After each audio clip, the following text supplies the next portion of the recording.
sending out over 300 job applications, an Indian origin engineer has finally landed his dream job at Tesla, marking a significant milestone in his career journey.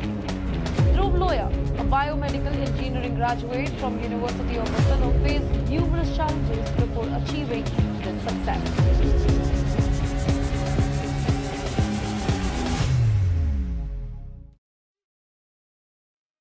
Hey everyone, my name is Dhruv Loya. I'm an international student. I pursued my bachelor's in engineering from University at Buffalo, and currently I'm working at Tesla as a technical support specialist. So did I ever expect my LinkedIn post to blow up this much? I know most of you would have seen me on LinkedIn, but no, obviously not. I didn't even use any hashtags. I had no intentions of it. I always post about my internships, projects, and every achievement I have on LinkedIn.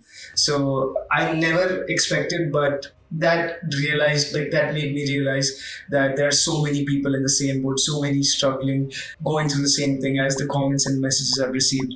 Everyone tell me that I am an inspiration and hope for them because they've been unemployed. They've been applying to so many jobs, getting so many rejections, and seeing that I went through the same thing and got a job, especially like this, gives them a lot of hope. So I'm very happy about that. And since I cannot address everyone's comments and messages individually, I've decided to make this video so that I can take like the main questions what everyone is going through and combine them into one. It'll be mostly about the resume, cover letter, cold emailing, and some tips or tricks that maybe help me get interviews. But one thing which I want to give as a disclaimer is that everyone thinks that I'm working at Tesla, so I have a 6-figure job and I don't know, I'm earning a fortune, but that is not true. So I want to tell you that no, I don't have a 6-figure job. I earn enough to pay my bills, pay my student loans, and save some money. I just want to tell that for me, it was not about the money or job. It was just, I want to do something that I like. I want to get into a sector, get into a company, connect with people, learn new skills, and just build myself because I'm in that stage of life right now. So just a disclaimer for that, and whatever this video is, it is about my experience and what I did. So maybe it would work for you, maybe it won't, but I want to share it with you just to make a difference. So the most important question is my resume. What type of resume I did, what edits did I do, what kind of templates I used, and all of those questions. So over the years, I've used multiple types of resumes. I've used my university resume for a long time, but the best resume which I found was that I found on JobMarket.ai's website. So if you don't know that website, if you go on it, you upload your resume and then it matches you to jobs. It has jobs like from everywhere on the website you could get everywhere. It has it on them, and then it says, oh, this matches 75%. And then you do generate a custom resume, and it generates a resume that has a high score that matches with it. So I used that. I downloaded a Word document, and then I made it as my template where I had everything, like it had summary section and all of it. So that was my resume, which I mostly used. And now the main question is how I applied to jobs. So I mostly spend 30 minutes on each job if I think that job is good for me and if I actually want to apply it. So what I did was I used to take the job description, put it in ChatGPT, take my resume, put it in ChatGPT, and then give ChatGPT this template, something around this. I have it, let me get it for you. So it is like, hey, this is my resume and the job description I'm planning to apply to. They're using an ATS software, so I want to make sure my resume has all the important keywords and skills, both behavioral and technical, for it to get an at least 85% ATS score. Make sure you don't make up any new skill or add experience that would make it look fake. Give me a good and revised resume with a high ATS score and no errors. So not necessarily it would give you the best resume in the first take. You might have to give one more prompt to it, but you can just talk to it as you would talk to a human who's editing it for you. So that would just take your resume and align it to the skills and spit out a good resume. And then once you have that, what I would do is I would upload my resume again. Once I have a final resume, upload my resume again and tell it that now do ATS analysis and give me score.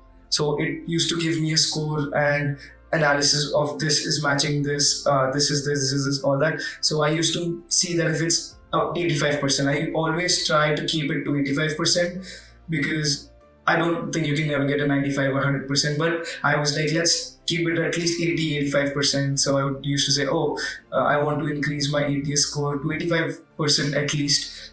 Can you revise it again to match it? But make sure you don't add anything again or don't make it look fake. That is important because sometimes it just adds stuff. So do that. Use JobRite. JobRite has some good skills and features. Make a good resume. And in the end, one thing which worked the most for me is summary section. Everyone has it, but everyone puts like 4 or 5 lines. I used to do that as well. So now what I started doing was I told ChatGPT, like, this is my final resume. This is the job description that you already have.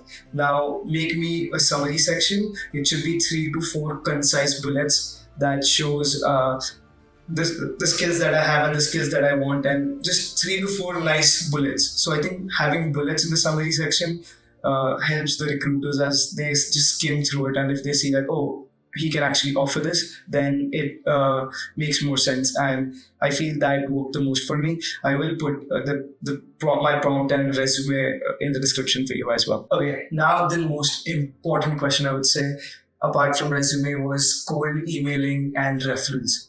People say they cold email. So many people, nobody replies, what to do, how to do, and a lot of that. So I feel this is a very yes or no question. Cold emailing is something that people messaging everyone, maybe not doing it right, and we don't get replies. And I was the same person. I must have messaged like 20, 30 people to get one reply, and then sometimes it wouldn't even convert to a referral.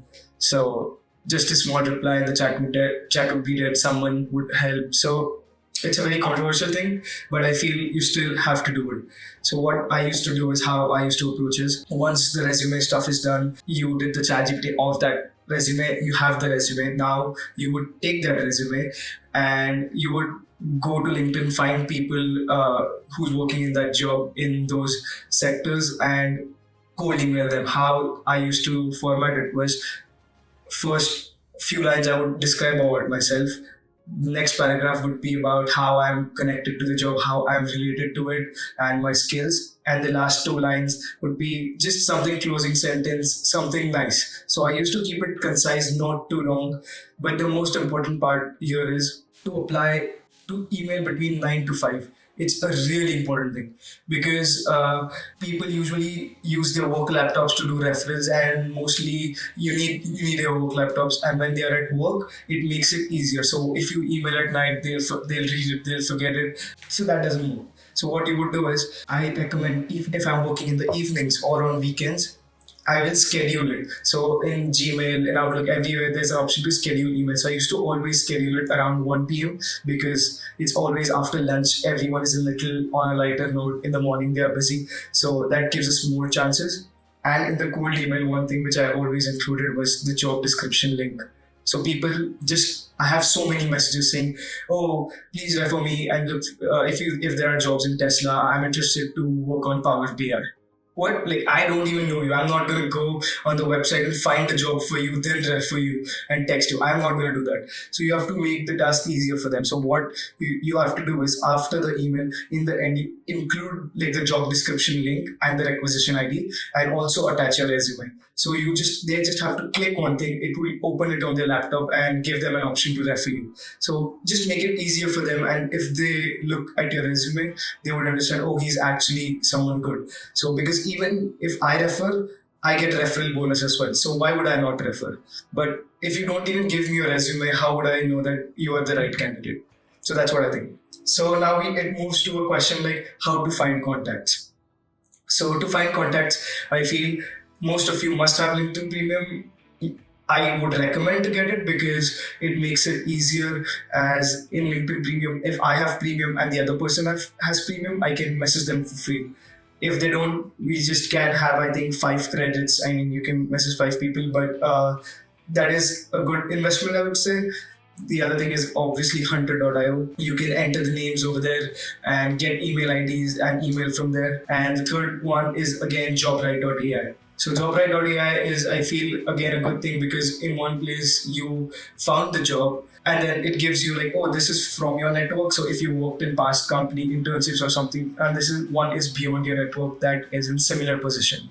And when you click on it, you can get their LinkedIn or email address. If you get the email address, it also helps you draft a sample email for you. So again, that's a very good source. LinkedIn Premium, Hunter.io, JobMarket.ai. These three I used a lot. And one thing which I want to say is in JobMarket, there's credits again. So what I did for the most part was I used to refer people, and I referred as many people as I could, and I got credit so that I could generate more resumes and do that. But I know now they have the turbo version as well. So that turbo version is you pay some amount of premium and it gives you unlimited access. So yeah, that is that.